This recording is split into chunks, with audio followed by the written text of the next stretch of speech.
Buenos días a todos. Vamos a esperar 10 minutos mientras que terminan de conectarse para iniciar nuestro webinar. Gracias.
Buenos días a todos. Bueno, inicialmente, muchas gracias por asistir a nuestro webinar. Mi nombre es Jimena Castro, soy la gerente comercial para Dipren en Colombia. Nuevamente, bienvenidos. Para quienes no nos conocen, somos una empresa líder en gestión empresarial con presencia en varios países en Latinoamérica. Nos especializamos en sostenibilidad, recursos humanos, seguridad industrial, seguridad y salud en el trabajo, control documental, desarrollo de proveedores. Bienvenidos. Bueno, ahora sí paso a presentar a nuestra tutora el día de hoy. Se trata de Carla Romero. Carla Romero es una bióloga de la Pontificia Universidad Javeriana, especialista en Derecho Ambiental de la Universidad del Rosario, magíster en Planificación Territorial y Gestión Ambiental de la Universidad de Barcelona, auditora líder en ISO 14064. Cuenta con más de 10 años de experiencia en la planificación, ejecución, seguimiento de proyectos socioambientales, experta en medición de huella de carbono bajo la norma 14064. Cuenta con experiencia en reportes de sostenibilidad, en desarrollo e implementación de proyectos de mitigación y adaptación frente al cambio climático. Asimismo, Carla cuenta con una amplia experiencia en el campo de huella de carbono y ha contribuido con el desarrollo sostenible de muchos de nuestros clientes. Estamos seguros que con su conocimiento y experiencia, estos serán de gran valor para los participantes en este webinar. Carla, te damos la palabra y nuevamente muchas gracias a todos. Al finalizar nuestro webinar vamos a tener 15 minutos de inquietudes. Sin embargo, si ustedes quieren, por el chat podemos ir presentando esas inquietudes para al final darle respuesta. Muchas gracias. Carla, te doy la palabra. Hola Jimena, muchas gracias a todos por su participación y sobre todo porque este interés en el tema de cambio climático, en el tema de huella de carbono y gases de efecto invernadero ha venido aumentando fuertemente y pues eso es bueno porque claramente vamos a tener más actores para poder enfrentarnos a esa problemática. Es malo porque tenemos un problema ya tan grande que nos llama también a todos a la acción. Entonces, bueno, hoy vamos a hablar, todos están viendo mi presentación bien, oyendo bien todo, ¿cierto? Bien, listo. Sí, perfecto. Entonces, muchas gracias, excelente. Entonces, bueno, ¿qué vamos a ver hoy? Vamos a hablar un poco del contexto internacional y normativo frente a esta problemática de gases de efecto invernadero y cómo la huella de carbono nos lleva hacia un camino que cuando entendemos el contexto internacional y normativo y nos llevan a medir la huella de carbono, podemos ver unos caminos de reducción, de compensación, de verificación y el último, digamos, paso, la neutralidad de carbono, que es el objetivo no solo a nivel de nuestros países, sino a nivel pues internacional. Así que bueno, ¿por qué estamos hablando de todo esto? Porque tenemos un problema muy puntual. Se llama cambio climático y esta gráfica es la que nos demuestra que ese cambio climático existe. Científicos de todo el mundo se reunieron y empezaron a hacer todas las mediciones de la temperatura a través del tiempo, desde 1850 hasta el año que corre hoy, 2024, y se dan cuenta que ha existido una transformación en el clima. No una variabilidad climática, que es la que había siempre, que son estos picos y bajos que vemos en toda la gráfica, sino que el promedio de la temperatura global desde 1980 efectivamente cambió y pues aumentó, y el problema no es que cambie, el problema es que aumente y que no deje de aumentar en el tiempo. Entonces, desde 1980 no para de aumentar, seguimos con la misma variabilidad climática, pero no para, y aquí estamos hoy con 1,2 grados centígrados por encima del promedio habitual.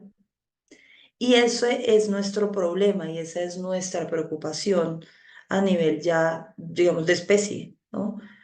Si nosotros seguimos subiendo, empezamos a no tener respuestas suficientes, ni de infraestructura, ni respuestas científicas, pues para poder nosotros, ni económicas, para poder nosotros responder como país, como ciudad, a una situación de estas.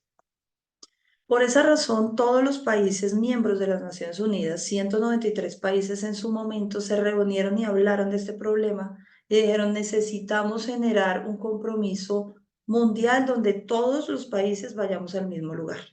Y ese mismo lugar era tener dos objetivos. Primer objetivo, que no fuéramos a aumentar más de 2 grados. Ya sabemos que estamos 1,2 grados por encima del promedio, no podemos llegar a 2 grados por encima del promedio, porque si así se hicieron sus propias cuentas y dijeron, si llegamos allá, vamos a tener un problema que además de ambiental va a ser de carácter económico y social. Por lo tanto, se determinó que eso sería una crisis sin precedentes. Nos dijeron, nos expresaron de esa manera las Naciones Unidas esta situación. Nadie quiere una crisis sin precedentes, ni económica, ni social, ni ambientalmente hablando, ¿no? Así que se pusieron una meta a largo plazo y es conseguir el equilibrio que se denominó lograr la carbono neutralidad para todos los países del mundo. Pero cuando un país toma una decisión de esta envergadura, pues, ¿qué nos pasa? Que las empresas que estamos dentro de los países tenemos que alinearnos y empezar a generar este proceso igual de medición, de recompensación, de reducción de emisiones, para contribuir pues a ese objetivo de no pasarnos los 2 grados centígrados. Entonces, cada año las Naciones Unidas se reúnen y esas reuniones se les llama las conferencias de las partes, que se determinan como COP. Esta conferencia de las partes, las partes son los países, se reúnen, y las últimas dos que se han dado en Escocia y en Egipto tomaron, digamos, un tinte un poco más urgente. Por primera vez en la historia de las conferencias de las partes y de las reuniones internacionales ambientales, China y Estados Unidos se reunieron y decidieron hacer una declaración conjunta. ¿Qué pasaba antes? Estados Unidos hablaba y China se iba, China hablaba, Estados Unidos se iba, y entonces siempre estaban, digamos, en una pelea constante diplomáticamente hablando, pero en una pelea, ¿no? Siempre hacia dos lados diferentes. Pero esta vez en Escocia, la COP26, se unieron los dos y salieron los dos países a hacer una declaración conjunta. Uno dice, bueno, buenísimo, se volvieron amigos. No, lo importante aquí es que China y Estados Unidos son las dos potencias del mundo y por ende tienen una influencia significativa para todos los otros países que estamos, digamos, en la línea de uno o en la línea de otro, ¿no? Entonces, dijeron, hay que hacer una declaración conjunta, y esta declaración conjunta, perdón, que tengo un problema, ¿ok? Ya. Y esta declaración conjunta implicó que dijeran que había una urgencia y una gravedad en la crisis climática. Aunque pareciera un saludo a la bandera, es sumamente importante que las dos potencias más grandes del mundo por fin declaren que este problema es urgente y que la gravedad climática es inminente. ¿En qué resultó esta declaración? En que en la COP27, que se dio en Egipto, empezaron a tener todos los países compromisos más ambiciosos que los anteriores que habían generado. Entonces, digamos, Colombia había dicho que iba a reducir sus emisiones en un 30%, pero ahora es en un 50%. Y ahorita vamos a ver un mapita de esos compromisos, cómo aumentaron. Generó entonces un movimiento para compromisos más generosos que resulten más rápido para la reducción de emisiones. También generó que se hablara de la adaptación al cambio climático para tener inversiones en infraestructura que fueran infraestructura resiliente y resistente al clima. ¿Y ese financiamiento de dónde nace? De los países desarrollados que deben apoyar a los países en desarrollo y también a los países menos desarrollados, se determinó en esa COP, para pues que los países menos desarrollados, los países en desarrollo, pudieran cumplir con los objetivos de adaptación y de reducción de emisiones. Por eso ustedes van a ver o de pronto oyen que los compromisos de los países son condicionados y no condicionados. Condicionados a esta ayuda económica y no condicionados porque no necesitan de esa ayuda económica. Y se habló de algo también puntual que se llamó la justicia climática, que por primera vez se habla de esto, y es que haya un fondo de pérdidas y daños para países que no pueden responder definitivamente a las amenazas del clima y a los sucesos muy puntuales de inundaciones, sequías severas. Y se habló también de la transición justa a la economía baja en carbono, porque en esa transición puede ser que muchos sectores y actores queden rezagados porque se hace muy rápida esa transición. La transición se debe hacer rápida, pero no pueden quedar rezagados y en quiebra la mayoría de los actores. Entonces, este compromiso, esta declaración generó compromisos más puntuales de los países y por ende se empieza a ver un panorama más específico de las emisiones. Todos los países hacen su huella de carbono, su inventario de gases de efecto invernadero, y aquí está el top 10 de los países con mayor contribución. Empieza China, era de esperarse. Estados Unidos también era de esperarse, por eso es que esos dos países eran los que tenían que tomar la batuta de todas estas iniciativas. Sigue India, Rusia, Japón, Irán, Alemania, Corea del Sur, Indonesia, Arabia Saudita y estamos los otros. Y digo estamos porque aquí en este webinar seguro estamos todos los que, está Perú, está Argentina, está Colombia, está México y estamos todos los que no somos de ese top 10. Si nos damos cuenta, entonces acá decimos, bueno, pues la responsabilidad, casi el 70% es de 10 países, yo no estoy ahí, entonces yo no hago nada. No, porque ese 31% también es significativo. Y además hay un principio que se llama el principio de la responsabilidad común, pero diferenciada. Entonces, todos tenemos un problema común, todos somos responsables de ese problema, pero de manera diferente. Claramente, Argentina no se puede equiparar a la huella de China, ni Colombia a la de Estados Unidos, ni México a la de India, claramente que no. Entonces, tenemos este panorama, nos vamos a ir aquí ya a este 31%, donde ahí sí estamos nosotros, y tenemos también nuestro ranking. Y el ranking empieza en Brasil. Era de esperarse el país más grande de toda nuestra zona que tuviera pues la mayor contribución. Y segundo, el segundo país más grande de toda la zona tuviera también la mayor contribución. La segunda mayor contribución. Entonces está Brasil, México, sigue Argentina, Venezuela, Colombia, Perú, Bolivia, Paraguay, Ecuador y Chile. Los chilenos podrían decir, no, bueno, mi contribución es tan pequeña que yo no debería hacer nada, pero volvemos, responsabilidad común, pero diferenciada. Y América Latina y el Caribe, que tiene un pedacito con su 8,4%, entonces, de esa contribución de los otros, que éramos los 31% de los que sobraban, que no éramos los 10 más contaminantes del mundo.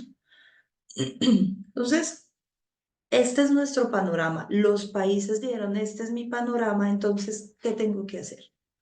Pues un compromiso de reducción de emisiones que sea significativo para que no lleguemos a los 2 grados centígrados eh, de aumento de temperatura promedio global. Entonces, cada país empieza a dar su meta, que como les decía antes, se llama la meta condicional o la meta incondicional. ¿Condicionada a qué? Al presupuesto que le puede dar el Acuerdo de París para cumplir su meta. Incondicional porque va a ser con el presupuesto de su país. Entonces, por ejemplo, México tiene una meta condicionada y una meta que es con su propio presupuesto. Con su propio presupuesto reduce el 22% de sus emisiones.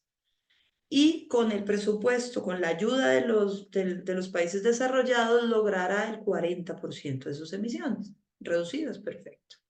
Por otro lado, acá es otro ejemplo, está Panamá y dice, yo no tengo metas condicionadas, yo voy a hacer lo que yo pueda hacer solito y mi meta es el 41% de mis emisiones. Bueno, Colombia dice, aquí teníamos incondicional 30, condicional 51. Ok, entonces, todos, si se dan cuenta, son para 2030. La meta que se puso el mundo fue 2030. Estamos en 2024, ya mitad de 2024. No nos queda mucho tiempo para cumplir nuestras metas. Por eso es que es este afán de acción que tienen todos los países y por eso seguramente ustedes están oyendo dentro de sus empresas también ciertos intereses muy puntuales ya para hacer la huella de carbono en su compañía. Aquí está Argentina con su meta condicionada, que Argentina no la da en porcentaje, sino que dice yo voy a reducir 349 megatoneladas de CO2 equivalente en el 2030, hasta el 2030, perdón.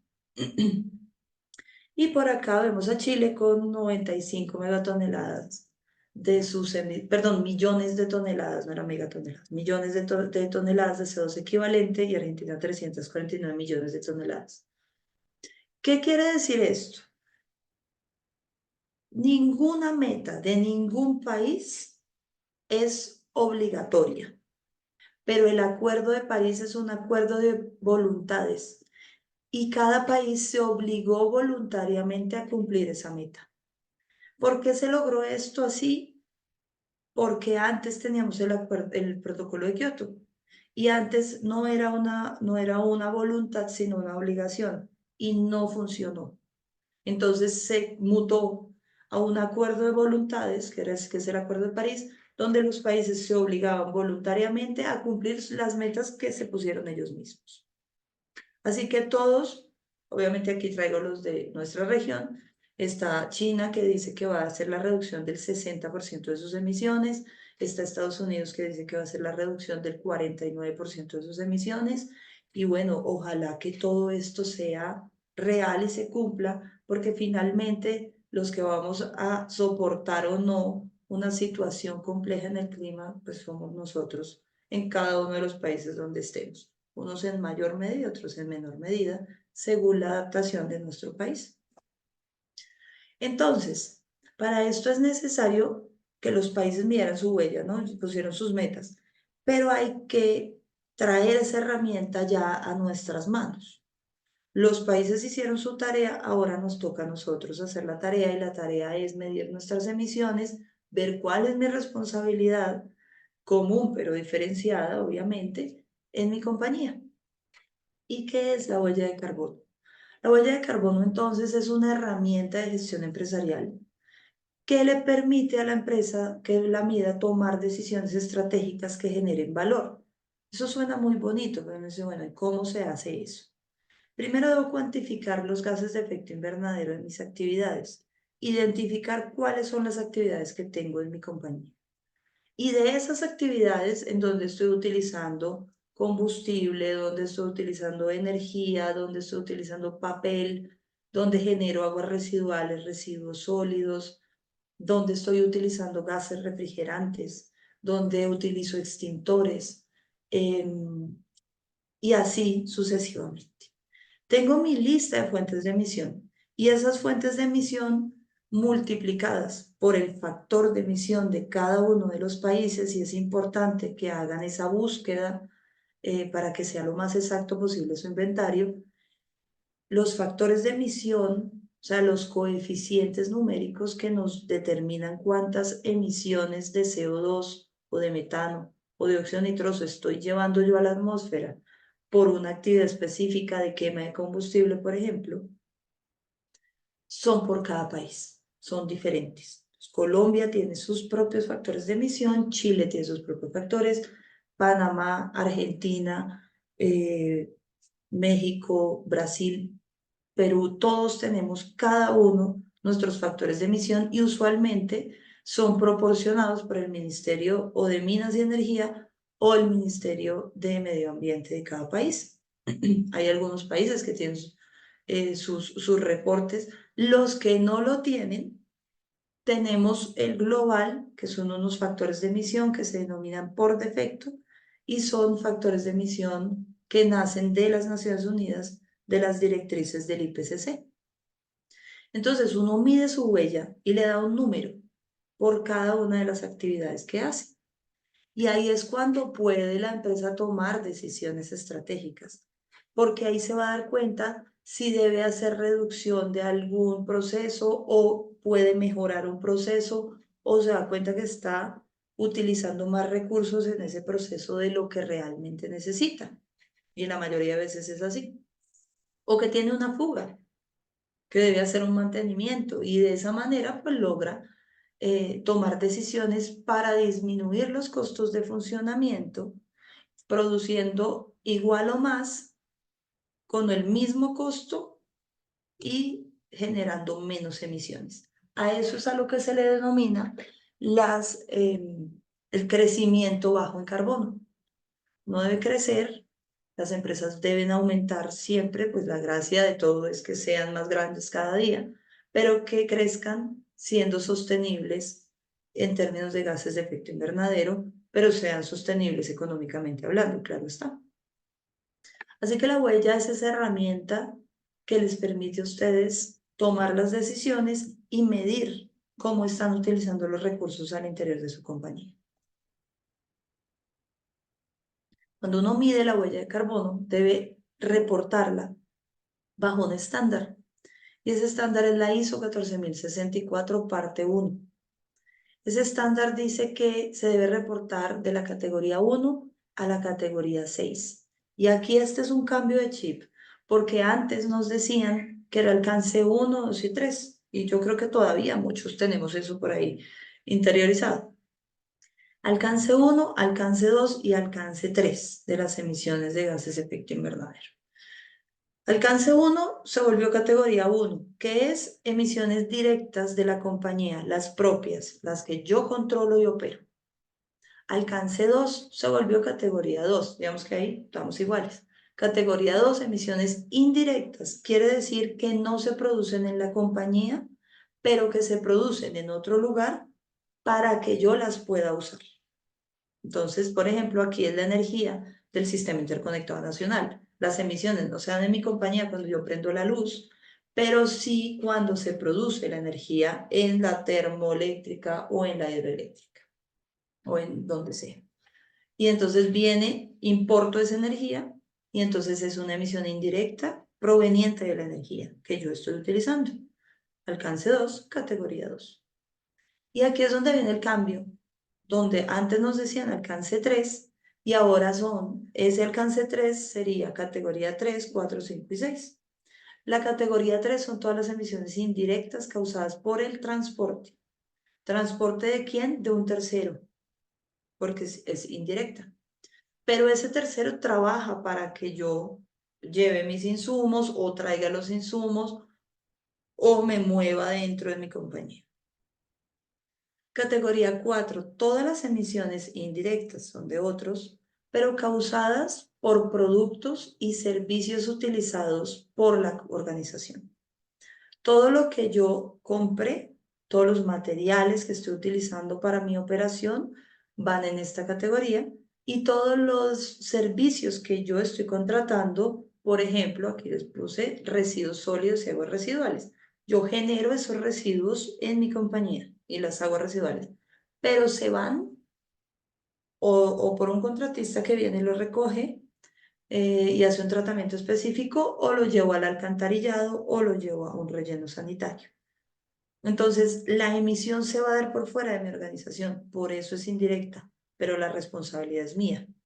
Todas las categorías son responsabilidad mía, pero debo categorizarlas de manera diferente para determinar dónde se realizó la emisión. Si fue fuera de mi compañía es indirecta, si es dentro de la compañía es directa. La categoría 5, emisiones indirectas de gases de efecto invernadero asociadas con el uso de los productos de la organización. Entonces, por ejemplo, la organización es una empresa que entrega barriles de crudo a la refinería o a X lugar. Entonces, esa empresa va a evaluar si puede, no todas las empresas pueden, hay que hacer un análisis ahí puntual, si el producto de la organización genera gases de efecto invernadero al final de la cadena. Hay muchas empresas que ese producto no genera nada de emisiones. Genera otros impactos, pero no en gases de efecto invernadero. Entonces, si en este ejemplo del crudo, pues se sabe que ese combustible se va a refinar y se va a quemar. Entonces, la empresa calcula cuáles serán las emisiones que generará su producto final y no es que se vuelva responsable de esas emisiones, es que las reporta para evidenciar que esa es su huella de carbono potencial. Como les digo, no todas las empresas pueden medir la categoría 5. Y la categoría 6 son todas las emisiones que no pueden ser categorizadas ni en la 1, ni en la 2, ni en la 3, ni en la 4, ni en la 5. Hasta ahora es un enigma médico para todos los que medimos huella de carbono, cuál es una emisión que no pueda ser categorizada hasta la categoría 5. De hecho, hasta en la norma ISO 14064 todavía no tiene ejemplos puntuales, pero se deja como ese, por si acaso, ¿no? Ese, de pronto hay alguna emisión en una industria muy especial y específica que pueda tener una categoría que no se había podido categorizar en las 5 anteriores. Pero esto es para que ustedes cuando les digan, haga la huella de carbono y repórtela bajo la ISO 14064, no vayan a reportarla en alcance 1, 2 y 3, porque si no, no se va a poder verificar. Y ese es un punto muy importante a tener en cuenta en estos procesos. Van a tener que categorizarla de la 1 a la 6 para que se pueda verificar. Entonces, hay metodologías que nos permiten calcular la huella y son estas dos primeras. El IPCC tiene sus directrices. El IPCC es el Panel Intergubernamental de Cambio Climático de Naciones Unidas. Es el más importante de todo este mundo de cambio climático. Tiene los expertos de cada país, un grupo de expertos de cada país, y ellos hicieron una metodología que se llama las directrices. Este es el más usado en el mundo porque tiene la mayor cantidad de traducciones en todos los idiomas del mundo. Entonces, pues, por eso es la más usada. Segunda más usada se llama el Greenhouse Gas Protocol. Y este Greenhouse Gas Protocol es una metodología de cálculo que se ciñe y se rige mucho al IPCC, pero tiene 15 categorías para reportar. Está bien, perfecto, se puede hacer por ese lado, pero cuando uno se va a enfrentar a un proceso de verificación, debe enfrentarse a la ISO 14064 y la ISO 14064 solo permite que se categorice en estas 6 categorías, no en las 15 del greenhouse. Así que uno puede usar la metodología del greenhouse, pero es mejor, pues es más recomendable que se reporte con la ISO para poder ser verificable.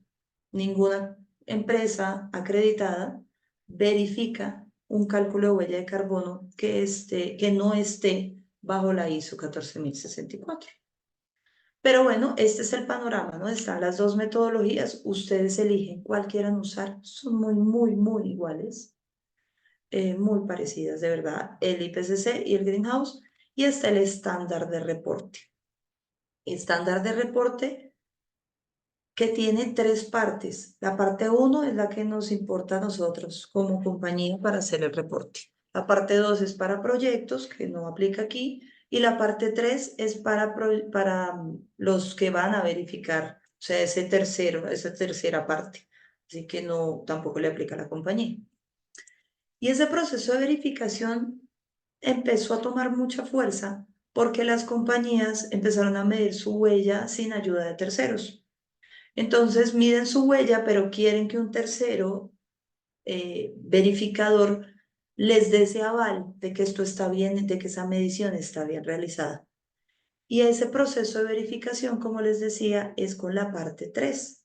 Viene un ente acreditado y le va a preguntar a ustedes esta situación, esta pregunta. ¿Usted necesita que yo como ente acreditado genere una opinión de su cálculo? Si la respuesta es que sí, una opinión oficial, ¿no?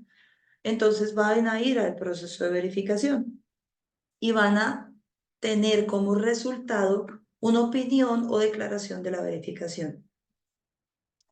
Pero si la respuesta es no, yo solo quiero que me revise sin decirme todavía una opinión formal, solo revíselo. Entonces, esa entidad también puede hacer un compromiso de procedimientos acordados que se denomina y se oyen, pues, coloquialmente como la preverificación. Así no se llama realmente, pero uno ya lo empezó a oír mucho, entonces pues así como huella de carbono realmente se llama inventario de gases de efecto invernadero, pero todo el mundo sabe qué es huella, cuando uno dice huella de carbono, ¿qué está diciendo? Aquí es lo mismo, preverificación es un compromiso de procedimientos acordados que no genera una declaración o una opinión oficial, sino que genera un informe. Y ese informe lo que demuestra es la revisión anterior a una verificación. Entonces, las compañías se presentan a estos procesos para estar seguros, porque si hay un error muy grande en el proceso de verificación, se cae la verificación, es como una auditoría, ¿no? Se cae la auditoría. Mientras que aquí, si hay un error muy grande en este compromiso, pues no pasa nada, solo se dio a conocer que hay un error muy grande y hay que modificarlo y ya. Así que tengan en cuenta que tienen 2 caminos en el proceso de verificación o preverificación, donde pueden hacer una revisión anterior a su inventario y después presentarse una verificación después de hacer su medición. Claro está.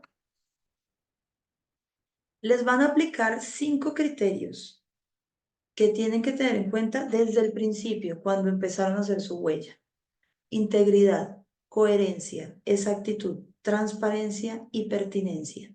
Si ustedes logran que su inventario de gases de efecto invernadero esté íntegro, o sea, esté completo con todas las fuentes de emisión de la compañía, sea coherente con la razón social de la compañía, sea lo más exacto posible con los datos que están incluyendo en el cálculo, sea transparente, que ningún dato tenga cierta duda al respecto de ese dato, y sea pertinente con el objetivo de tomar decisiones en su compañía frente a los gases gases de efecto invernadero, entonces ustedes seguramente van a lograr tener una verificación o una preverificación que salga avanti sin ningún problema.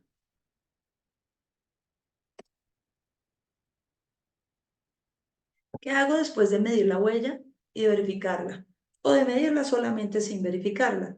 Tengo que pensar en reducirla, disminuirla o compensarla.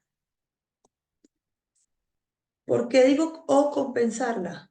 porque hay gases de efecto invernadero que hay un momento en que yo ya no puedo reducir más, porque si no me toca cerrar la compañía y pues esa no es la gracia. Debo reducir hasta que pueda y ya hay un momento en que no puedo más y eso es ya lo que yo compenso.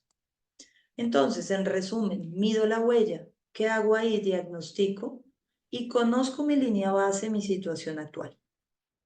Con ese escenario, identifico cuáles son mis oportunidades de reducción para descarbonizar procesos, trazo objetivos concretos, veo qué es urgente, qué es importante, cuánto me va a costar esos objetivos de reducción, si puedo hacerlos, si tengo que contratar a un tercero, ¿qué debo hacer, no? Ahí es donde identifico qué tanto puedo hacer. Cuando tenga identificadas mis alternativas, hay compañías que van a tener unas reducciones que son pequeñas.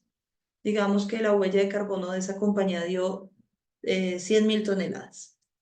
Y las 100.000 toneladas, la compañía identificó reducciones y dice, puedo lograr 850 toneladas de reducción al año. Está bien. Y eso se le denomina planes, programas o planes de reducción. Pero si esa misma compañía se da cuenta que puede hacer un cambio tecnológico muchísimo más ambicioso y cuando hace sus cálculos dice, puedo reducir 30.000 toneladas al año, entonces ya no hace un programa de reducción, pues sí, pero lo transforma en un proyecto de carbono. Proyecto de carbono, ¿por qué tiene que tener tantas toneladas? Porque hacer, implementar y llevar a final feliz este proyecto de carbono implica una inversión que supera claramente, puede superar 70.000, 100.000 o a veces $200.000, que eso genera entonces que el proyecto tenga que ser sostenible con las toneladas que yo estoy reduciendo. Si tengo muy poquitas y tengo una inversión muy grande, pues no va a ser financieramente positivo para ninguna compañía. Y no es un secreto para nadie que si no es sostenible y bueno financieramente para las compañías, pues el proyecto no es viable, punto. No, no se hace, aunque uno quiera y uno tenga toda la mejor intención. Entonces tenemos esas dos vías, programa o planes de reducción, cuando tengo reducciones pequeñas, y cuando tengo reducciones grandes, proyecto de carbono. ¿Cómo puedo reducir? Entonces, como les decía, hacer estos planes por fuente de emisión, por proceso, por instalación, por actividad. Y establecer metas, y este sí es como un tip, no pongan metas muy ambiciosas porque uno no sabe en el camino qué puede suceder. Hay planes que uno ve y dice, no, 90% de reducción. Sí, puede ser que funcione, pero si usted espera un 90, ponga un 50, porque en el proceso de un año de ejecución pueden pasar muchas cosas y entonces ya la meta no se cumplió, aunque uno haya trabajado muchísimo. Entonces no pongan metas tan altas, bájenla un poquito para que las puedan ir cumpliendo, porque tampoco es un secreto que el tema de sostenibilidad no es que tenga el mejor presupuesto en todas las compañías y por lo tanto nosotros tenemos que demostrar metas creíbles, pero sobre todo eh, luchas que generen una victoria temprana, para que así ahí sí haya confianza y podamos hacer todo lo que queramos hacer en el futuro. Y la compensación, todo lo que no podemos reducir, lo vamos a compensar. Lo compensamos. Tenemos dos vías, o con reforestación o por la compra de bonos de carbono. Reforestación es una alternativa muy bonita, muy participativa además, pero también hay que decirlo, en costo es muy alto, el costo es sumamente alto para hacer mantenimiento, para tenerlas resguardadas, para reforestar, pues traer las plántulas, la mano de obra, todo el tema. Y la compra de bonos de carbono, pues es la que más auge tiene porque esta compra de bonos, estos bonos nacen ya de proyectos que ya han reforestado, que ya han hecho toda la tarea y por eso nos están vendiendo esas emisiones que ellos ya lograron reducir sin ninguna obligación porque no estaban emitiendo nada. Por eso es que nos pueden vender los bonos de carbono. Entonces están las dos vías, como uno quiera. Pero siempre hay que hacer la tarea de hacer la reducción en casa y después ya lo que no puedo, pues compenso. Para llegar al último nivel de responsabilidad, y es la carbono neutralidad.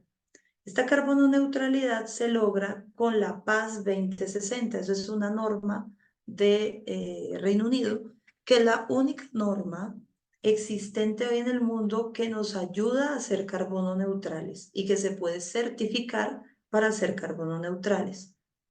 Esta Paz 2060 nos pide 4 cosas.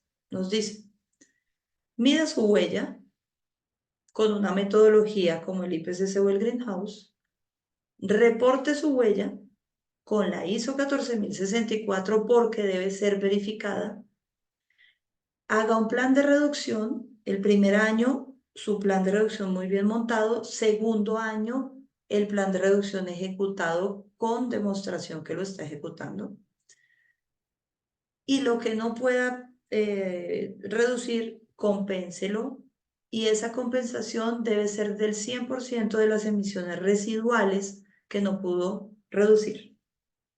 Con esas 4 cosas, usted logra ser carbono neutral bajo la Paz 2060.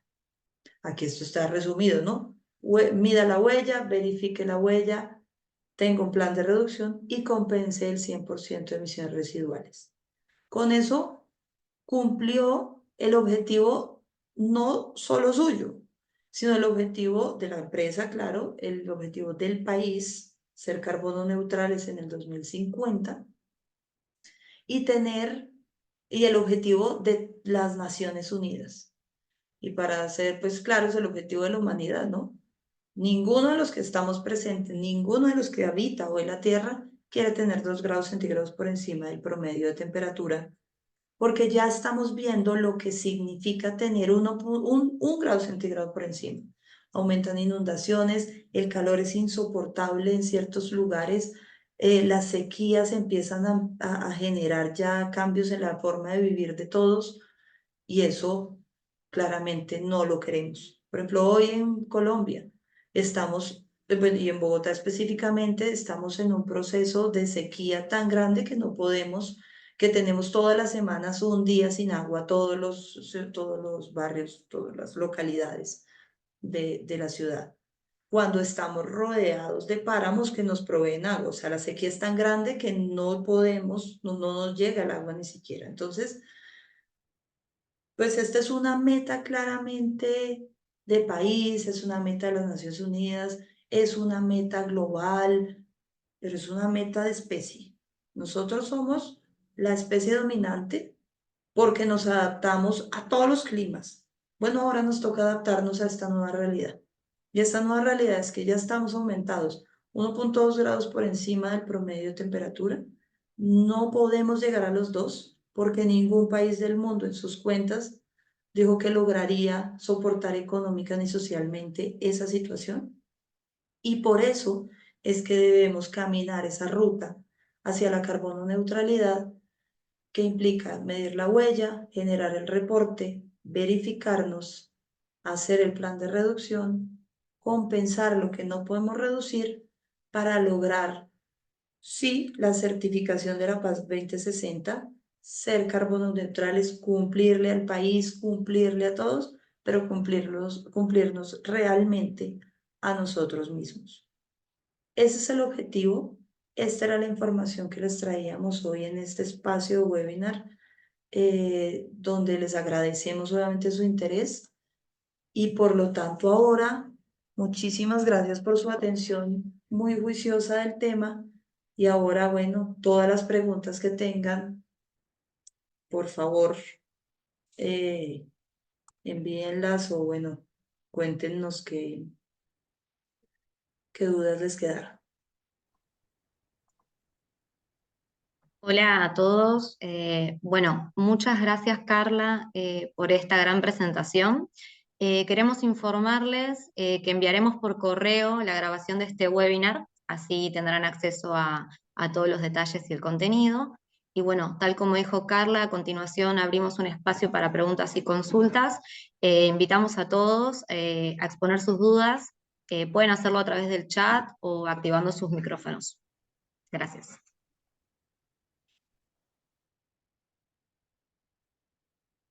Hola, Hola Camila, ¿cómo estás? hola, ¿qué tal? Bien, todo bien. Yo tengo una consulta que respecto a la comparación del IPCC con el protocolo de gas invernadero. El protocolo habla de 6 ítems. Ahora, el IPCC eran más de Vale. La pregunta tuya va aquí, donde estábamos en esta diapositiva, ¿cierto? eso, sí, sí. Listo. IPCC no nos dice cómo debemos reportar, nos dice cómo debemos medir. Entonces ellos, digamos que nos dicen como repórtela como quiera, mídala como nosotros les decimos. Greenhouse, que es el que dices tú, este es el que tiene, mídala, usualmente nos lleva a las mismas fórmulas del IPCC, entonces mídala como decimos nosotros, pero repórtela con 15 categorías. 15 categorías, ok, Son las listo, 15 categorías del Greenhouse Gas Protocol.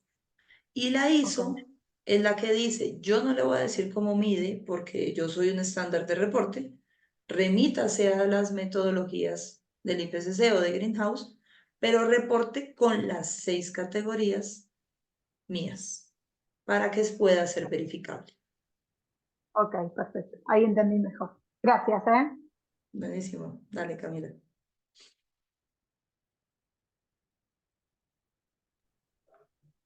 Bueno, Carla, te leo alguna consulta del chat, ¿te parece? Claro. Eli pregunta, ¿cómo es efectivamente lo de los bonos de carbono que se compran y se venden? Vale, los bonos de carbono son, un bono de carbono es una tonelada de CO2 equivalente reducida. Entonces, una compañía o un grupo de indígenas o un grupo de campesinos o una empresa privada generan un proyecto de carbono para sembrar o para conservar bosque. Ese proyecto empieza a reducir emisiones por fotosíntesis y empiezan ellos a cuantificar cuántas toneladas tienen en su proyecto. Vamos a decir que tienen 1.000.000 de toneladas reducidas. Entonces viene la empresa y dice DIPREM, yo quiero compensar mi huella de carbono. Entonces yo tengo 1.000 toneladas emitidas, necesito que me vendan 1.000 toneladas proyecto de carbono que tiene 1.000.000. Va a ese proyecto y hace una transacción económica para comprarle a este proyecto esas emisiones reducidas ya. Entonces, por cada tonelada me dan un bono. El bono de carbono puede costar entre 5 a 10 dólares, depende el momento del mercado. Como eso es como una acción, entre más bonos haya en el mercado en un momento dado, más barato es. Entre menos bonos de carbono estén en el mercado, más caro es. Entonces depende uno cuándo va a comprar. Entonces lo que se hace es una transacción económica que le permite al que va a compensar con plata, sí, con dinero, pagar esa compensación, reducir, de hecho, de ahí de una vez dejar en cero sus emisiones. No quiere decir que las borre porque no dejaron de existir. Lo que pasa es que la empresa, el proyecto de carbono, no tenía ninguna emisión asociada ni ninguna obligación de reducir esas emisiones. Por eso es que las puede vender. ¿Sí fue claro para ti, Eli? Ok, Carla, aquí tenemos otra de Guillermo Castro. Una duda, ¿esto de huella de carbono cómo se relaciona con los informes de sostenibilidad que están exigiendo las grandes organizaciones? Bueno, pues puntualmente con un ítem, una sección puntual que dice gases de efecto invernadero, que tanto en GRI como en los informes de sostenibilidad se debe reportar toda acción que se haya hecho para reducir las emisiones de gases de efecto invernadero. Entonces, pues va totalmente relacionado. y más si, por ejemplo, bueno, adicionalmente, las empresas están con normas internacionales como la 14001 o la 50000 o la 9000. Todas las normas ISO que tengan en su compañía deben tener, hace 2 meses más o menos salió una adenda de todas las normas donde dice que deben tener una evidencia de que están luchando contra el cambio climático. Y pues, ¿qué mayor evidencia que uno luche contra el cambio climático que la medición de la huella de carbono, que es admitir la responsabilidad de uno frente a este problema y hacer su plan de reducción de emisiones? Frente a los informes de sostenibilidad, puntualmente hay unos indicadores que son expresos en gases de efecto invernadero, en metano específicamente, y hay también unos indicadores que si uno midió la huella de carbono, es más fácil transformarlos, como la energía que se consumió, porque uno ya tiene todos los datos en la huella de carbono. Ujú. Ok, Carla, tenemos otra pregunta de Jonathan Posada. Entonces, él nos dice, buenos días, cordial saludo, Carla, mil gracias por la presentación. Tengo una consulta. ¿Qué normativa actual está vigente en Colombia para regular el mercado de los bonos de carbono? El, ¿Cómo se llama? La sombrilla total es la Ley de Acción Climática. Esa Ley de Acción Climática, no me sé el número, tengo que admitirlo, pero se llama Ley de Acción Climática. Esta ley tiene toda la formalidad de lo que necesitamos saber. Hay una resolución, tengo un problema con los números fuerte, pero por favor les pido con ayuda a Jimena que anoten el correo o bueno, a todos también, el correo Ujú, de Jonathan específicamente, y me ujú. comprometo puntualmente a enviarle ese número. Es una resolución para el mercado de carbono regulado en Colombia y para el mercado voluntario de carbono en Colombia. También hay un decreto junto a eso. No me acuerdo del número, tengo que admitírtelo también. Pero esa normativa básicamente nos dice qué tipo de proyectos de carbono son los que uno puede utilizar para compensar, que deben tener y deben tener verificación, deben ser certificados, deben ser validados y deben tener una metodología que sea adecuada con el objeto de ese proyecto. Ok, Sí, ok. así es. Carla, también nos pregunta Jimena, buenas tardes, ¿de qué manera medimos la huella de carbono, aplicaciones, mediciones con equipos? Bueno, se da por factores de emisión. Hay dos métodos. El método es factores de emisión, cuando se toman coeficientes numéricos que midió otro, que midió directamente otro. Que esos son los factores de emisión de cada país o los del IPCC.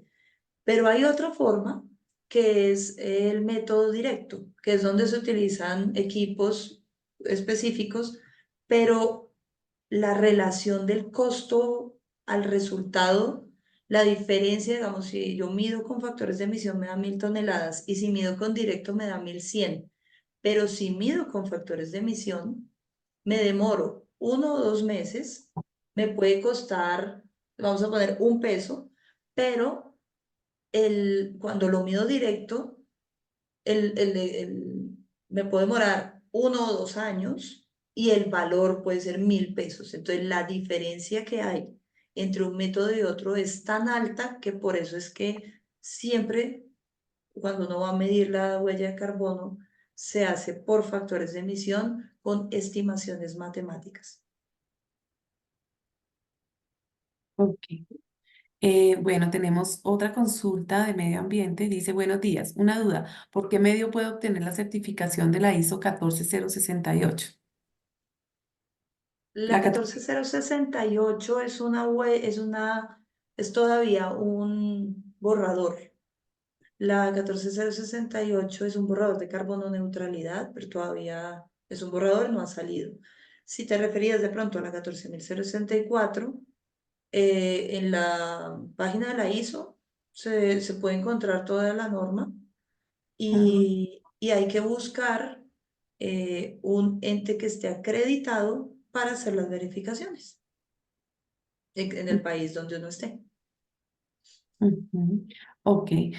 José Maldonado te pregunta, bueno, ¿existe una base de datos compartida para identificar proyectos de reducción certificados de otras compañías? Aprovecho y felicito a Carla por la presentación. Gracias, José, muchas gracias. ¿Existe una? No. Quisiera uno que sí, pero no. Hay una intención en cada país. En Colombia se llama RENARE, que nace del Ministerio de Ambiente y Desarrollo Sostenible. En Perú se llama RENARI. Creo que en Argentina también se llama RENARI. Todos se llaman o RENARE o RENARI, pero la idea ahí es poder ver los proyectos de reducción de las empresas, las iniciativas, los planes de reducción y los proyectos de carbono que tienen asociados esas reducciones en cada país. Ahora, también es cierto que no funcionan muy bien. Entonces, digamos, si yo quisiera hoy entrar a RENARE Colombia, no puedo, porque la página está caída. Entonces, pues, de pronto a ustedes también les pasa lo mismo, que pues, nuestros países se parecen a veces un poquito. De acuerdo. Ok, bueno, acá la pregunta Rocío Martínez. Bueno, excelente presentación, muchas gracias. ¿Tienen referencia de factores de reducción de gases de efecto invernadero por hectárea reforestada? Depende del país, depende del clima, depende del ecosistema. Hay una referencia en las directrices del IPCC en el capítulo que se llama AFOLU. Ahí hay unas tablas de referencia de factores de emisión, de factores de emisión, no, de factores de captura de carbono, según pues el ecosistema donde te encuentres. Entonces ahí buscas según la altitud donde estás, según el clima, según el ecosistema. Y ahí puedes encontrar eso. Está en AFOLU, en las directrices del IPCC, que por cierto las directrices del IPCC son gratis para todo el mundo. Uno busca en Google directrices del IPCC 2006 y salen para bajarlas.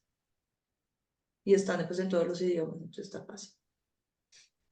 Ujú, ok. Bueno, tenemos otra de Andrea Polidori. ¿Qué relación existe entre los bonos de carbono con los bancos Habitat? Ninguna relación. Nada que ver. Los bonos de carbono solo se aplican para las reducciones realizadas en temas de gases de efecto invernadero. Los bonos hábitat no tienen referencia alguna en un proyecto de carbono. Ujú. Ok, ok, no sé si alguien más tenga alguna inquietud.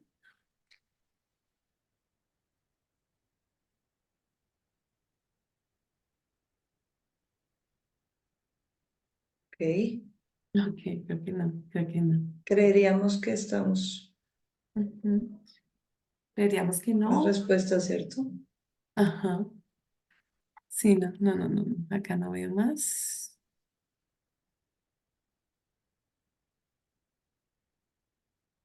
Listo. No, no, no hay más preguntas, no hay más inquietudes, Carla. Listo. Bueno, pues muchísimas gracias por el espacio. Ojalá puedan hacer con esta información, pudieron quitar dudas o generar más, que eso también es bueno, y pueda, bueno, servirles para su proceso empresarial. Ujú. Gracias Así es. Jimena, gracias Gracias, Carolina, Carla. que estén muy bien, y tengan resto de día a todos. Ujú, Chao, ok. chao. Bueno, muchas gracias a Chao. todos. Feliz día. Estaremos mandando las memorias. Y bueno, muchísimas gracias por la asistencia, muchísimas gracias por la participación. Y Carla, como siempre, mil gracias por trabajar con nosotros. Un abrazo. Feliz día para todos.